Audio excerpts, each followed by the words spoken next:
Ai, tēnā koe e kawe, tēnā rā tātou, ko huhi mai nei tēnei pō, ki te whakarongo ki a mātou, i pāna ki tēnei, o, āhua ngangara o tātou, arā ko local government. Nō reira, kei te tuku mihi atu ki a koutou o Waikato Tainui, koutou kua whakarite tēnei āhuatanga, tēnā rā koutou katoa. Ko Bonita Bigham tōku ingoa, ai he uri ahau no te maunga o Taranaki e mihi ana ki a koutou, aha kua nōwhia, aha kua kōwai, tēnā rā koutou katoa. Kia ora whānau, I'm really honoured and privileged to be able to share with you this evening some of my experience in local government, which is going into its 12th year this year. Or as we say in local government speak, this is my 4th term in local government. So I spent 3 years, have spent the last 3 years, including 2022, as a community board member within my local council for the Taranaki Coastal Community Board. But the previous 3 terms, so the previous 9 years, I was a district councillor elected to a general ward here in South Taranaki. So I'm just going to put a little plug in for my little rohe council. As I understand it, my little council here in Taranaki, which does not have the best race relations history in the country, as I understand it, it was the first council in the country to vote unanimously to establish Māori wards. So knowing our history and knowing our challenges and knowing some of the attitudes that still prevail here in Taranaki, I'm pretty proud of that. So as Kawe mentioned, I am also chair of a roopu within local government called Te Maruata.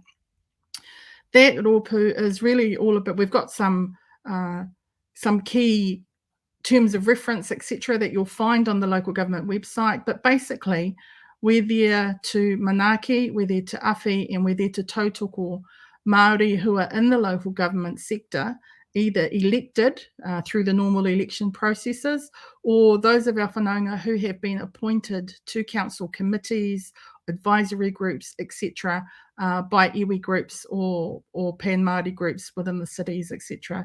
So whatever relationship councils have or are establishing with whānau hapu and iwi, and establishing opportunities for Māori to sit in governance roles, that's what Te Maruata is there for, to help serve and to awhi and to tautoko all of those people.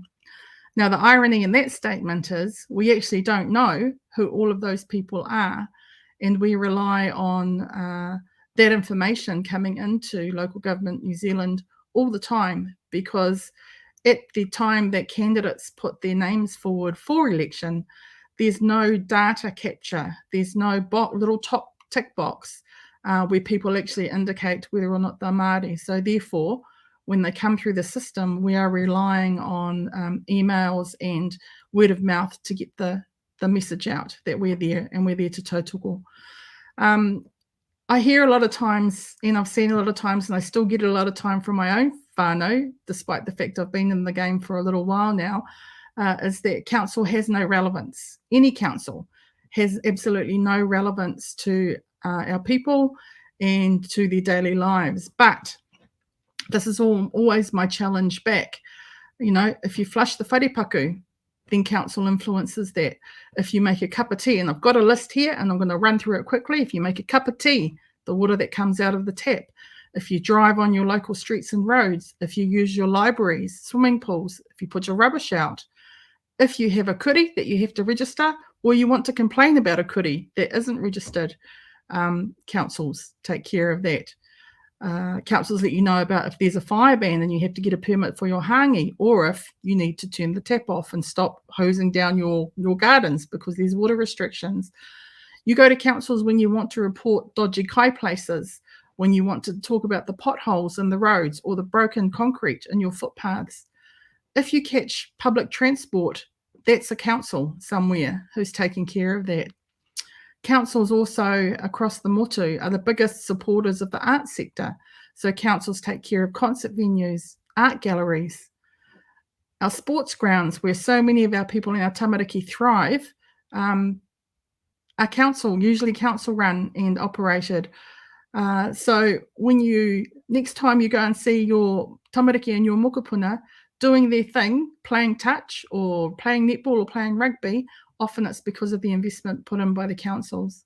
If you use walkways, cycleways, gardens, if you swim in an awa or swim in the moana, the quality of that wai is up to councils to look after and to regulate. So councils are there and overlay every aspect of our lives. And it's really important, as Linda said earlier, that we talk about and we support and we uplift all of those who are wanting to be a part of those council processes.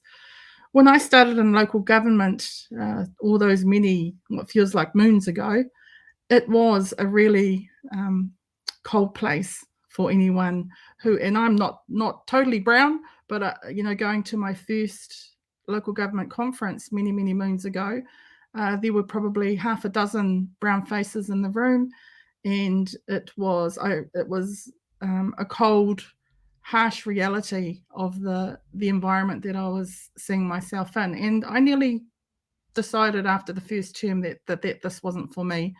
I was lucky that I had really strong mentors in place at the time who cajoled me to stay, and I have not regretted it since, to be honest, because the longer we're there, the more influence that I think we can assert in the sector, and the more people we influence along the way.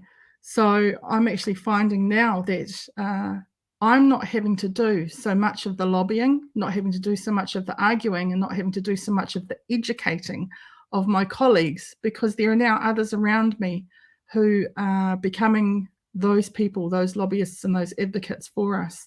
But that's not to replace our voices. It's really important that we make sure that we put ourselves there and our people there, and that we understand the significance and importance of making sure that those councils honour their obligations to the tiriti, and that they honour their obligations to mana whenua. So in my experience, the best people for local government are the ones who are willing to stand up for principled arguments, who are open-minded enough to change their minds and to admit to doing so in a public forum when they have better information presented to them. But also those people who really want to make a difference to their communities, those people who want to stand up for the rights of their people, for the cleanliness of their way, for the communities that need the help and support to get where they all aspire to be. So whānau, when those people that again, who say that local government's got nothing to do with me, what does council do? Not interested, no impact on my lives. Basically, whānau, if you pay board, if you pay rent, or if you pay rates, you're a part of the local government system. So the next time you put on the cup of teapot, or you flush your wharepaku, you're participating, and it's really important that our aspirations and our vision are seen to be impacting across those spheres. Coming back to Te Maruata, I just want to let you know who else is leading our roopu out across the motu. So we've got a really fantastic roopu whakahaere who are there to serve you and to serve your communities.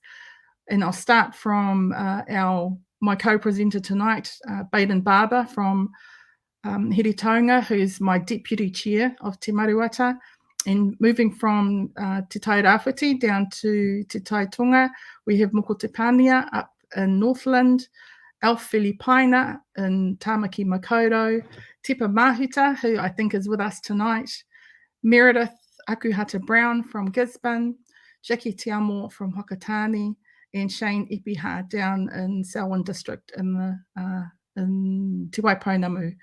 So we have a strong and dynamic group who have changed the way local government looks at te ao Māori within the local government space.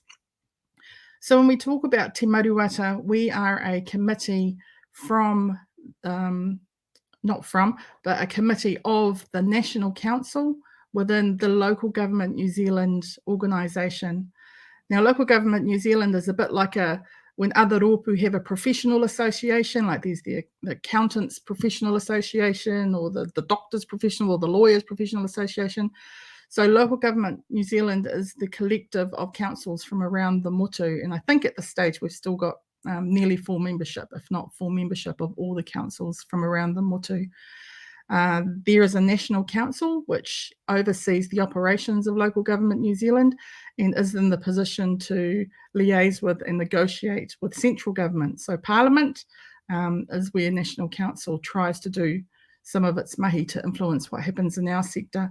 So Te Maruata sits as a committee of that National Council, and at the moment myself as chair sits on the National Council, and that's only been a recent development too. But again, that has come from those of us being involved in the sector, being able to put forward our perspectives and our opinions, and insist that if we're going to have true, honest, robust, and best decision making for Aotearoa, that our voices need to be a part of that. So our Te Maruata members are all sitting in key positions across the local government sector, and I'm really pleased to be able to say that when I started out, we used to be a committee that people would come to tell us what they were doing, whereas now we're definitely a roopu that people come to seek advice about what they should do. Doesn't always work, but it is different, and that's the kind of relationship that we look forward to helping all of you who are interested to be able to support happen in your councils and to become the kind of people that your councils will value in your opinions. So I agree. If you're someone who's interested, if you're someone who's keen, start now. And starting now not only means getting out and about and getting yourself recognised and getting name recognition and facial recognition out there, but start going to council meetings, start understanding, reading agendas, reading back agendas, understanding that council processes are intricate, they can be slow and they can be boring and they can be as frustrating as heck. But that's the machinery that you'll be working within, and that if you are elected to council, whichever council that may be, while you may there come with your own lens and your Māori lens, that when you say your oath to your mahi, you are there for the good and the whole of the district. Now we know for a fact that hasn't always been true of many of our past elected members, not our past elected members, but those who have represented our communities across the motu. They haven't always been so great at representing their whole districts because our people have been ignored or oppressed in some of those areas. So this is our opportunity, and I really applaud Waikato Tainui for doing what you're doing tonight, for providing the opportunity for people like me just to talk a little bit about our experience and to offer ourselves up as kai tautoko for when you do take that step and do take that leap. And I know Baden will follow up with some of the wonderful things that they have done as well. But koira whānau, koira tāku, nei rā no te mihi kia koutou, kua whakarongo mai I tēnei pō. Go hard, go strong, and don't hesitate, please, to sing out if you think that there's anything that Te Maruata can assist you with. Kia ora rā.